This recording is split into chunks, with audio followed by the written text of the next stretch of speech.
earth in this place, volcanic fires are burning. And weird as it may seem, the steam is trapped to provide the power to run machines. Italy is famous for its volcanoes.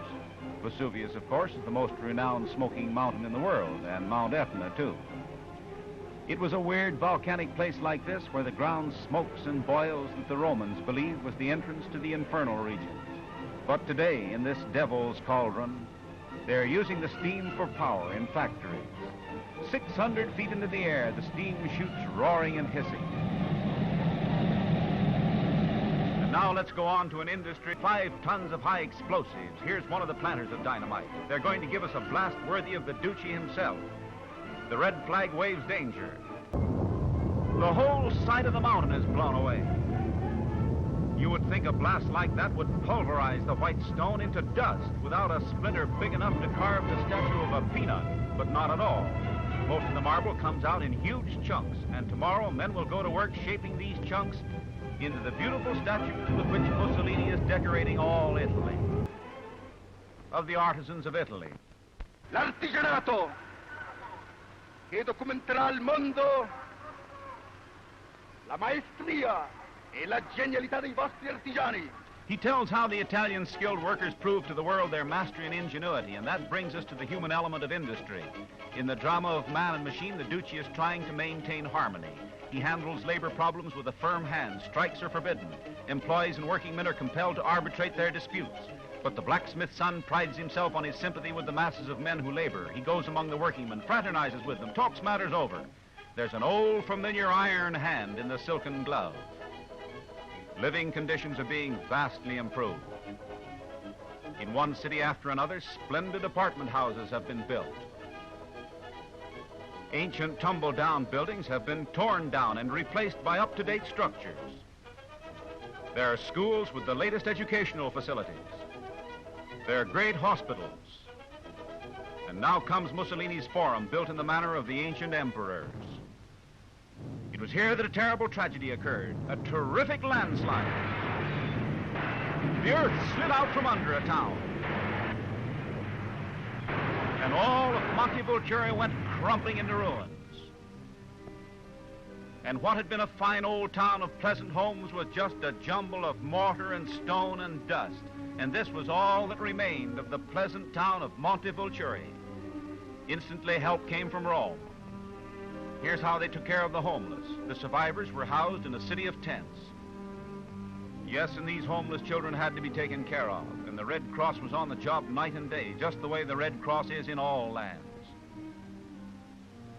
This is a time when a dictator comes in handy. Build a new town and make it fast, said Mussolini, and things began to hum. The task of building a new town gets underway in record time. Old walls are pulled down.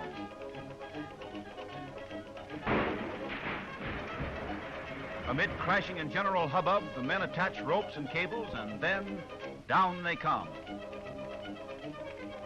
The pace is mighty rapid. Armies of workmen in continuous shifts are laboring. Streets are laid out, not the old-fashioned twisted kind. They are laid out according to a modern plan of home building. Foundations are put up, stone and mortar are put together to make solid, enduring structures. Houses are built, and up they go. All modern improvements are included in the new town: plumbing, ventilation, electricity. Yes, as if by magic, within 40 days of that catastrophe, mind you, only 40 days, with Mussolini driving them on, a new city was built near the flattened ruins of the old. The people move in. Children are playing and working. Bathtubs and indoor plumbing will be a good deal better than in the ancient town. And all is set for spaghetti dinners, vino, and christenings. And now let's hear Mussolini tell about the most important thing of all, agriculture. Prima di tutto l'agricoltura, che deve trovare sbocchi per i prodotti ubertosi delle vostre terre. The Duce emphasizes agriculture and also the markets for the produce from the fertile Italian fields, because most Italians are still on the land. In spite of the machine age, the country is mainly agricultural. The Duce himself comes from a country village, and in spite of his big town store clothes, he still knows how to pitch in and help the hired hands. This is his own farm, and it's a model of expert wheat cultivation. In fact, the duchy has been known to win a prize for the wheat he grows. The crops are rich, and the farmer works hard, but he's happy. Well, I mean, the poets say he's happy. For this is the same old rural life that Virgil sang about, the life of the open country, simple, tranquil, joyous. The fields are rich with the produce of a fertile soil, and the fruit hangs ripe from the tree.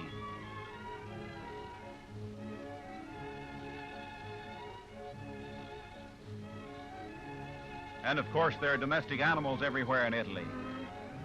Longhorn cattle graze placidly, and there are flocks of woolly sheep among the hills. Mussolini has done much to improve the breed of horses in Italy, and the ground shakes as the thundering herd goes by. Here we see Farmer Mussolini taking it easy down by the railroad tracks, and when he spends the day on his farm, the mighty black shirt dictator throws aside the cares of government. He chats with the farmer folks, and you'd think he was a country boy once again, as he waves while the train goes by.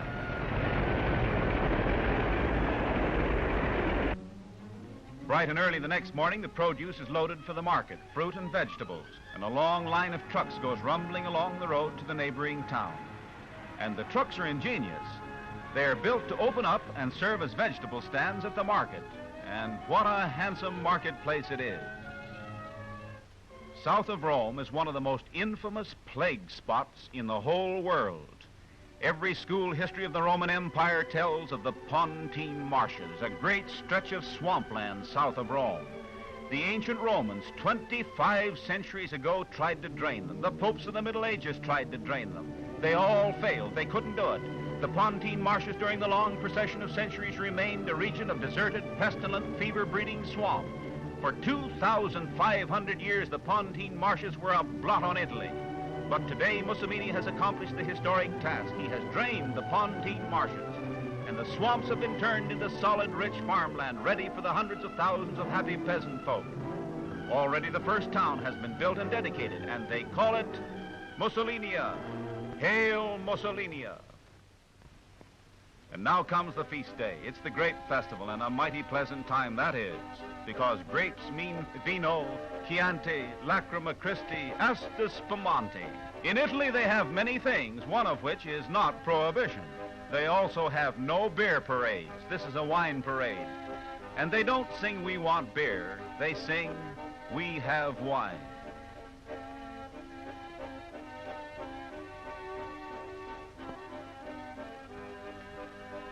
These are pleasant scenes, and it's no wonder the Duce boasts about the beautiful panorama of Italy.